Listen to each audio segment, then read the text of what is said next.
So today we're going to spend some time in Morocco, and we're going to make a very special dish, a 7-vegetable couscous, which is quite a production, but I think we'll learn a lot along the way. Over here, I have a pan that's already hot, and I want to get this dish started. I'm going to put a little bit of butter into the pan, and as that butter melts, we're going to add sliced onions. Using clarified butter as a cooking medium is something that you will see in Morocco. While these onions are cooking, let me just share an idea with you.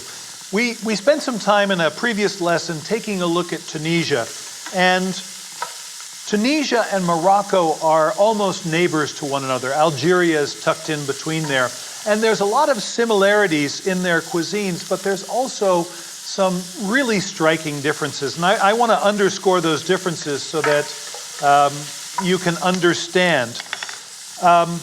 Both Morocco and Tunisia use sweet spices, the sweet spices that made their way by camel caravan across North Africa. My sense of Tunisian food is that its cuisine is young.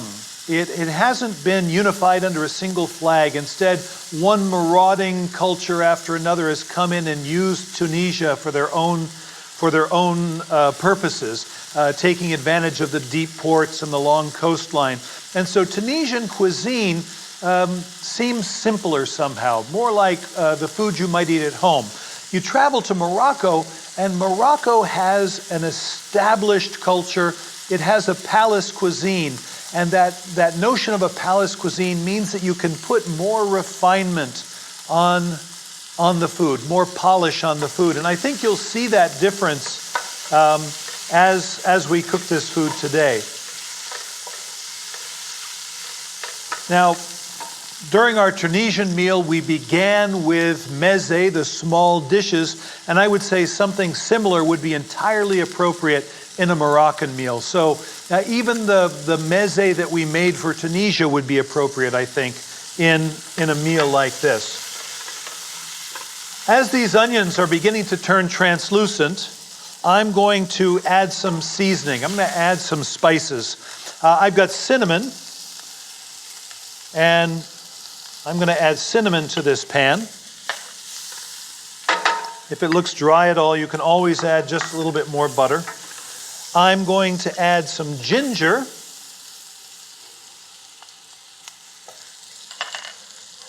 A little bit of turmeric.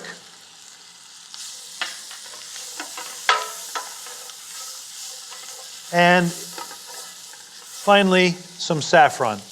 And the saffron I have soaked in warm water to get the goodness out of it, the color and the flavor. And I'm going to introduce some chopped tomatoes. These can be canned tomatoes, no problem there. And this really becomes the flavor base of our couscous. Already it smells terrific. I'm going to start the process of seasoning it with salt and pepper as well, but we'll revisit many times while it cooks. Okay, I'm going to add chicken stock, and if you prefer to make this a vegetarian dish, you might consider making a vegetable stock.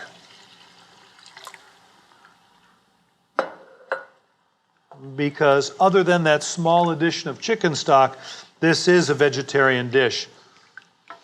There's versions of this 7-vegetable couscous that have lamb or chicken added to it as well, but I thought it might be fun to make a vegetarian version right here. The significance of 7 vegetables is kind of interesting. They consider in Morocco that the number 7 is auspicious. So while I've chosen 7 vegetables to go into this, you could choose different vegetables. And as long as you hold to 7, your luck will be with you.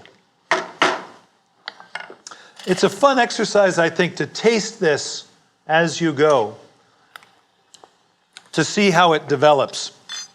As this comes up to a boil, we're going to add vegetables to this to this stew, if you will. And I've got them laid out right here. We've got onions.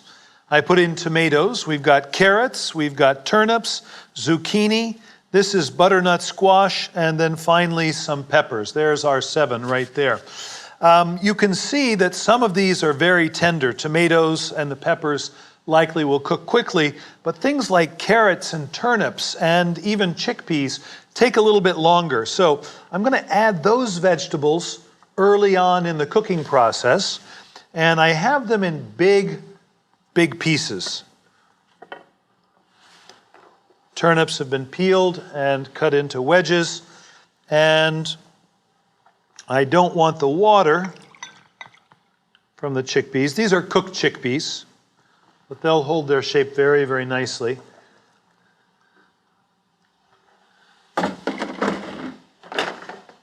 And as that comes up to a boil, we're going to put a lid on it, reduce the heat down, and let it cook for about, let's say, 15 or 20 minutes.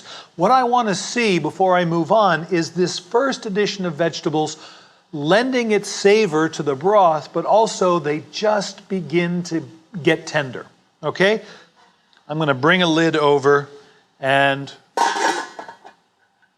we'll let it cook very happily at a simmer. All right, down here, we're going to serve this stew with couscous. And couscous is a pasta. And I'm going to show you the way it would be cooked traditionally in Morocco, and then we'll compare with the package directions, and I think you'll see a significant difference. Let me get this started, and then we'll talk a little bit more.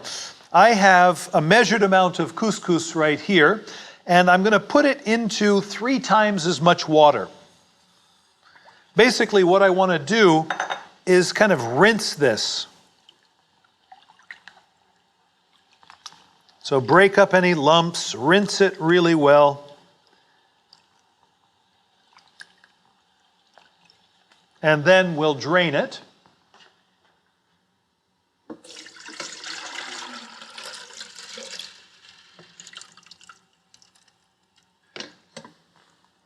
And I'm going to lay it out in this pan right here.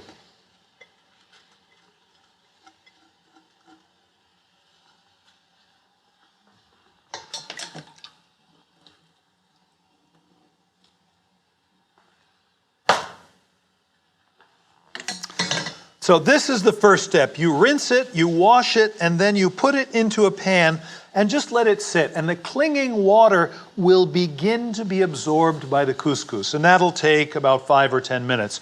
Couscous begins with 2 different coarsenesses of semolina flour. And semolina flour comes from durum wheat. It's kind of this creamy yellow colored wheat. And the word semolina simply means semi-milled, so it's a little bit coarser. It feels like it has a tooth. Anyhow, they take fine semolina and spread it in a shallow pan. They moisten it just a little bit, and then they sprinkle on a coarser grind of semolina, and then they stir it together. And almost as if you're culturing a pearl, the coarse semolina begins to pick up the fine semolina, and you end up getting these tiny little beads of pasta. They steam them until the starch is gelatinized and it holds together very, very nicely. And then finally it's dried, and that's what you buy. You buy a pre-cooked pasta, pre-steamed pasta. All we really need to do then is rehydrate it and heat it. And so that's what's going on right here. This is the rehydration process right here. Now, as this sits, I can break up any lumps that may form, but what I want to happen is I want the clinging moisture on this couscous to be absorbed before I carry on. All right, let's have a look at what's going on in the pot. You can see that the turnips have begun to absorb liquid. That means that they're starting to cook. The carrots are starting to be tender. So we're ready for the next addition here. And that addition is going to be zucchini. And I'll place them in here to cook along with the turnips and carrots. And also, I'm going to add some winter squash. This is butternut squash. Pumpkin would be appropriate as well. And we'll just tuck that down into the liquid so it can continue to cook. Just like that. So carrots took for 15 minutes or so. We'll make this next addition. We'll give it another 15 minutes, and then we'll add the last of the vegetables over here. While this continues to cook, let's see how this couscous is getting on. You can see that all the moisture that had been clinging to this has now been absorbed. It's completely dry in here. And I'm going to take this opportunity to rub it between my palms and break up any lumps. Now, earlier today I made a batch and I measured to see the change in volume. And by the time it had rehydrated, this couscous had almost tripled in volume. Good. We're going to cook this in a steamer. Now, at home, you may have something that looks very much like this. You know, a little colander that sits inside of a pan. But what we're going to be using is a pot called a couscousier, and it's designed specifically for making this dish. The top is perforated, and you can see the perforations there. And those perforations allow steam to pass through into this top and ultimately to cook this couscous. If you have an older beat-up pot like this, it's not uncommon to see someone take a piece of cheesecloth like this and dip it into flour and water and then just seal the top and the bottom together just like this. It's fun to know about this, and certainly if you have a beat-up pot, you can use the idea, but unless you see steam sort of spilling out everywhere, I probably would avoid this because it's a little bit messy. All right, we're going to take this couscous and we're going to mound it into the couscousier, and we're going to let it steam. And because the steam is passing through, you don't have to worry about the grains of couscous falling through the grid. You want all the holes to be covered with couscous. When you put it in there, certainly cover the bottom, but then mound it almost conically. And the reason for that is that if you flatten it out, as it begins to swell, it has nowhere to swell to. But if you have it in a cone, it can swell just like this, and you'll get the maximum amount of volume growth or added volume. So this needs to steam in here for about 20 minutes, and it will get hot all the way through. Just a quick thought about this preparation. Morocco and Tunisia they both enjoy couscous, and they both are basically desert countries. In a country that doesn't have ready access to abundant water, what a brilliant idea that the starch that you eat with a stew like this could be steamed over another pot where the stew is cooking below. Now, I've got things separated so it's easier for you to see, but imagine that you've got a lamb stew cooking down here, and as the steam passes off of that lamb stew, it cooks the couscous above. There is no lid on the couscousier. When you buy it, it may come with a lid, but when you steam the couscous, no lid, because what happens is if you put a lid on, the steam comes up, it hits the lid, it condenses, and it drips down onto the couscous, and it gets sort of heavy and leaden and wet, and that's not what you want at all. So 20 minutes worth of steaming, and then we'll revisit this. All right, if we take the lid off, now these vegetables are getting very tender, and it's time for the final addition. These are the vegetables that will get tender pretty quickly. I've got some peppers and tomatoes, just halved tomatoes, and I would say 15 minutes from now, those vegetables likewise will be completely tender.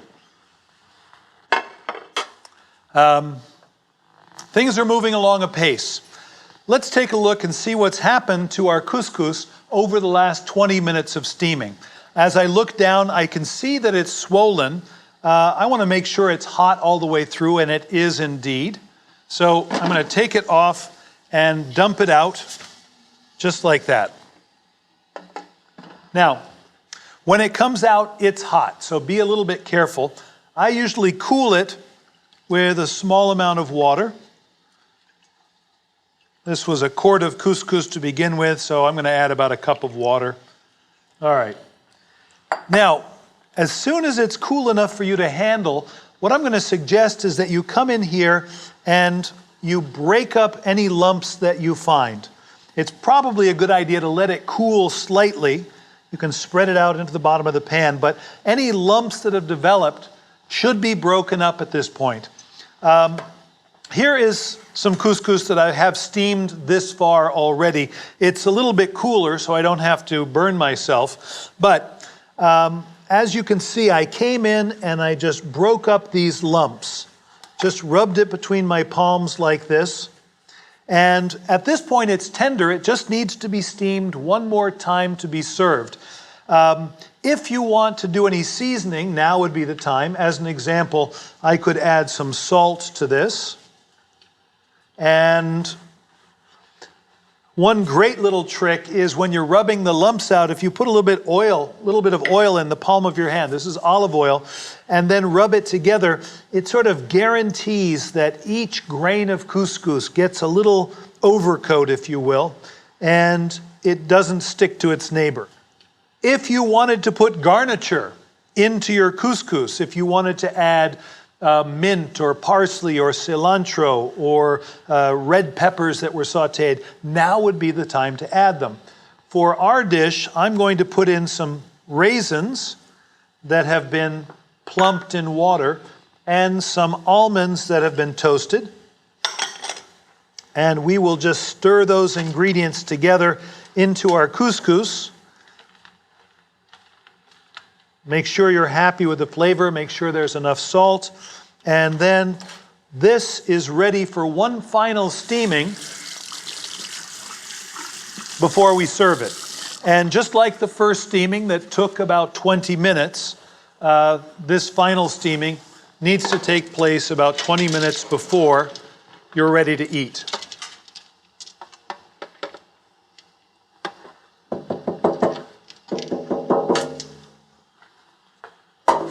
All right.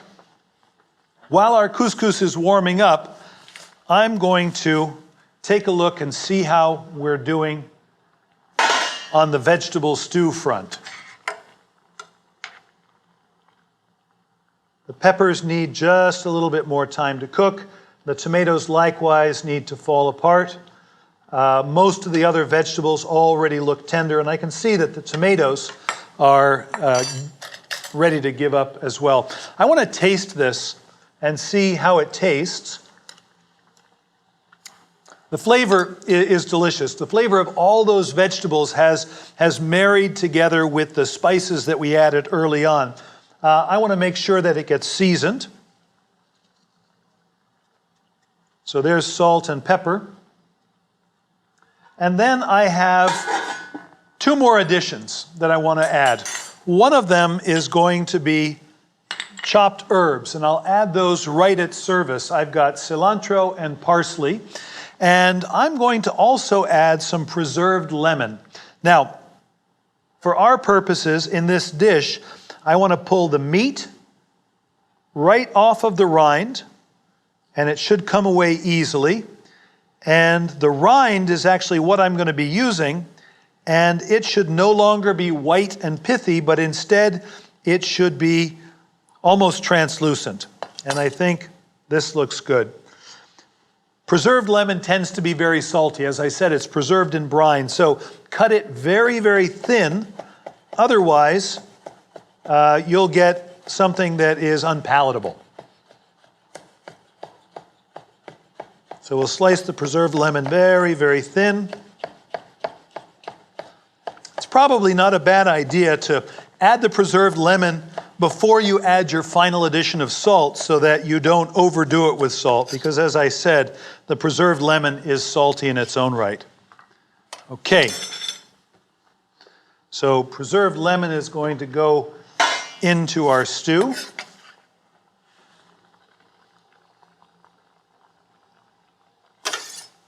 and we'll let that work its magic, it will sort of lift all the other flavors and lend a briny, fresh, citrusy flavor that is really delicious. And we'll just give that a few more minutes to cook. Our couscous is coming along nicely. It's not hot at the top yet, so if you can come in here and manipulate it with your hands, that means it hasn't steamed fully. As I said, it'll take about 20 minutes, and so we'll give this just a little bit more time. Okay, all of our hard work now has come to fruition. We are ready to plate our couscous, and the top of the steamer has the couscous all steamed and very, very light. I'm going to put a little bit of herbs right in there before I spoon it out onto the plate. And I want you to notice how it just falls like snow, huh? It is so light and so delicate. It just looks great as it passes onto the platter. And we'll make a little divot right in the top. And then we've got the pot with our vegetable stew. And I'm going to also add some herbs here. Cilantro and parsley. And it's time to turn that burner off.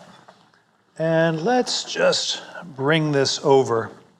I'm going to reach in and start to arrange the vegetables around the outside of this mound of couscous. And just keep your eye on color.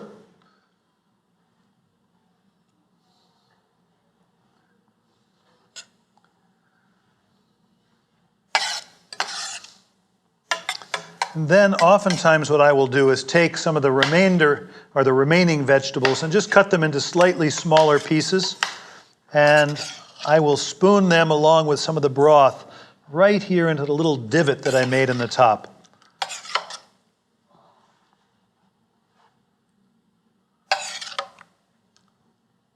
Just like this. And then moisten the dish by spooning over some of the broth so that it can sink down and soak into the couscous itself. And if you have just a little bit of parsley left, over it goes. Take this to the table and present your family or your friends with 7 vegetable couscous. Tell them how auspicious 7 vegetables are, and they will buy into that and believe it because the flavor is so delicious, they'll think, this is my lucky day.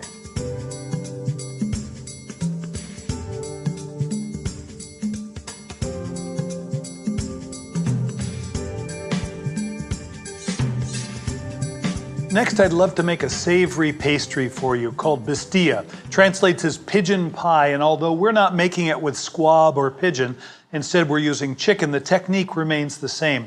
Let me just walk you through some of the early steps. I have here some chicken thighs, and this is what I'm using in place of squab.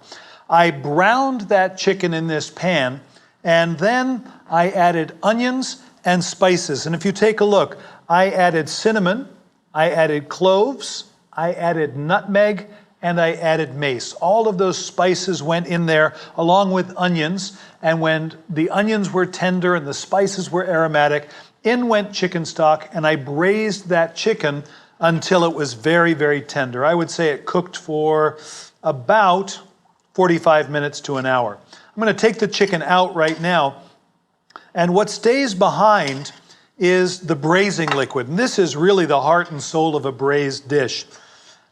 This meat, we're going to let it cool off. This liquid right here, once it is free of chicken, what I want to do is bring it up to a boil and start to reduce it down. I want to concentrate the flavor of this, and I want to find a way to put it inside of a pastry. As it's reducing, I'm going to add a little bit of saffron. And I add it late in the cooking so that it doesn't lose its aroma. And then, and this might surprise you, I add some sugar as well, about 1/4 cup of sugar to this pan. And this then is going to be a savory dish, but it's going to have overtones of sweetness. And that maybe seems a little strange to us, but it's very common in Moroccan food. Okay, we'll let this come down. I'm going to go ahead and whip these eggs.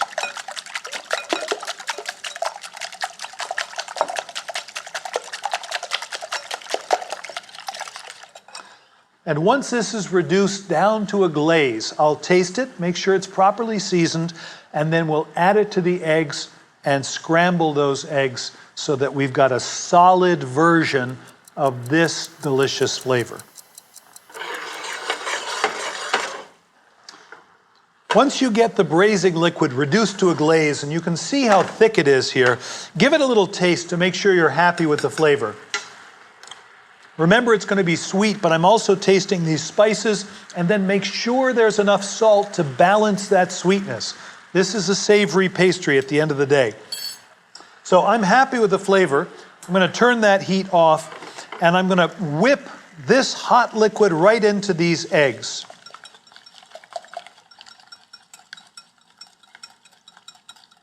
So there's onions in there, there's spices, there's chicken stock.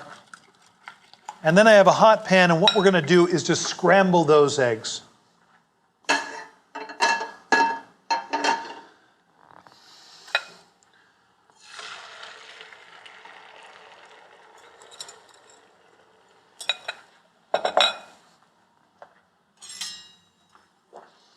This won't take long.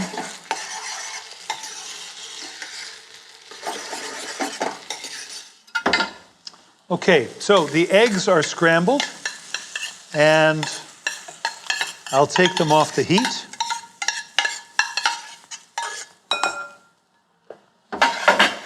Oftentimes, to brighten this up, I will introduce a little bit of parsley and cilantro and just stir those in. And now we have the components of our bastilla all laid out, and I'll share with you what they are. I have the eggs cooked with the braising liquid. I have the shredded meat, and Phyllo Pastry is a very, very thin pastry. You buy it frozen, and it comes wrapped up just the way you see it here. Each leaf is incredibly thin. You can see how thin there. You can almost see through it. So what I do when I'm working with it so that it doesn't dry out is I cover it with plastic wrap and then take a damp towel and just lay a damp towel over it as well. That way it's protected from heat and it won't dry out and crumble. I have some butter here. Some people do this with olive oil as well. Either is appropriate. I tend to like the flavor of butter with the sweet spices. And we're ready to build a bastilla. I've got a small pan. This is just about right. And in that pan, I'm going to lay in a little bit of butter. And then I'm going to layer in Phyllo Pastry. One piece at a time, about like this. So I want the edges to hang over the edge of the pan, and you'll see why. And I want to brush it with butter. And don't be too concerned if it feels like there's a lot of butter going in. Any excess will drain off, and you don't have to eat it. I'm going to carry on in exactly the same fashion, laying in sheets of phyllo dough and buttering it. And I'm going to go around the pan like this so that it hangs over. And with each new addition, I'm going to butter it, especially the overhanging pastry. I don't want it to dry out because I want to be able to fold it up and over a filling. All right, so this is the base of the pastry. Next, we're going to add the filling. First thing that goes in is all of our shredded chicken, and I'll spread it around. I've got some extra herbs that I'm going to add. On top of the chicken, I'm going to put eggs. This is the eggs that were cooked with the braising liquid. So a chicken and egg dish, huh? If I was making a slightly larger bistilla, I would use all those eggs. And then on top of the eggs, almonds, toasted almonds.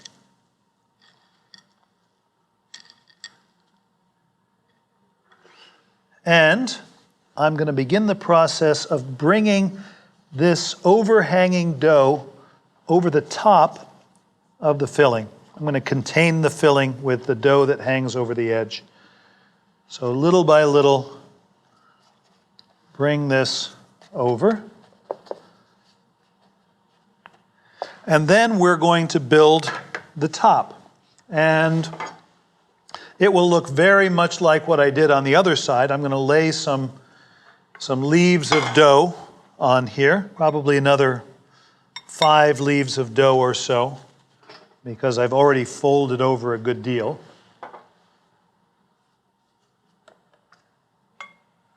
Moisten the edges so they don't dry out. If you have a similar sized pan, the easiest way of finishing this is just to put another pan on top, turn the whole thing over.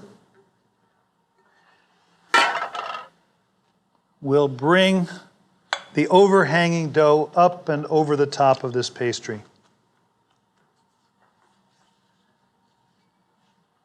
All right, this pastry is ready to go into the oven. If you don't like the unfinished look of this, you could flip it back over again. And having 2 pans of an identical size is kind of a nice idea. So let's take this and we're going to bake it at about 375. And in 10 minutes, it will have browned on the surface. So let me show you here a bistilla that I put in a little bit earlier. It's browned very nicely. And remember, all of the filling is completely cooked already. So we're really only interested in browning the pastry. Let's see how the bottom of this looks.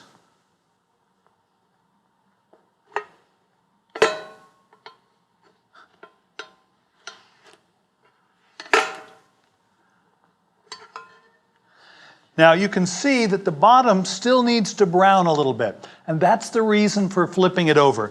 You brown one side, you flip it over, and you'll brown the second, and then this will be ready to finish. So back into the oven, 375 for about 10 minutes. Okay, our bistilla has cooked since I've turned it over for about 10 or 15 minutes on the second side. Really what you want to see is the pastry on both sides, a nice, deep, rich golden color. And I'm going to finish this in a traditional way, and I'll show you. It may surprise you, but I've got powdered sugar here, and I'm going to dust this with powdered sugar. And then we're going to stripe it with cinnamon.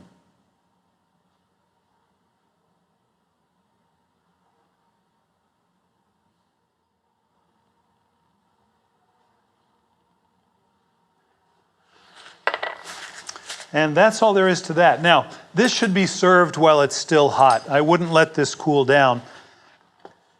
So let's take it right to the table and see what we've got. Maybe we start our meal with meze, small dishes, 2 or 3 small salads, and then we move on to a bistilla. Our main course is this 7-vegetable couscous with the really delicious, light, tender, almost like freshly fallen snow couscous. And then for dessert, maybe some melon or dates or almond cookies and a mint tea. This is a green tea that then you add mint leaves to, and they make it traditionally with a lot of sugar. So get used to that idea. My favorite way of enjoying this then is with 2 or 3 pine nuts floating in the hot tea, and you can smell the resin from those pine nuts as you sip the mint tea. This is a small but delicious Moroccan meal. There's a lot of work here, a lot of technique, a lot of polish, but I think that's really, at the end of the day, what Moroccan food is all about.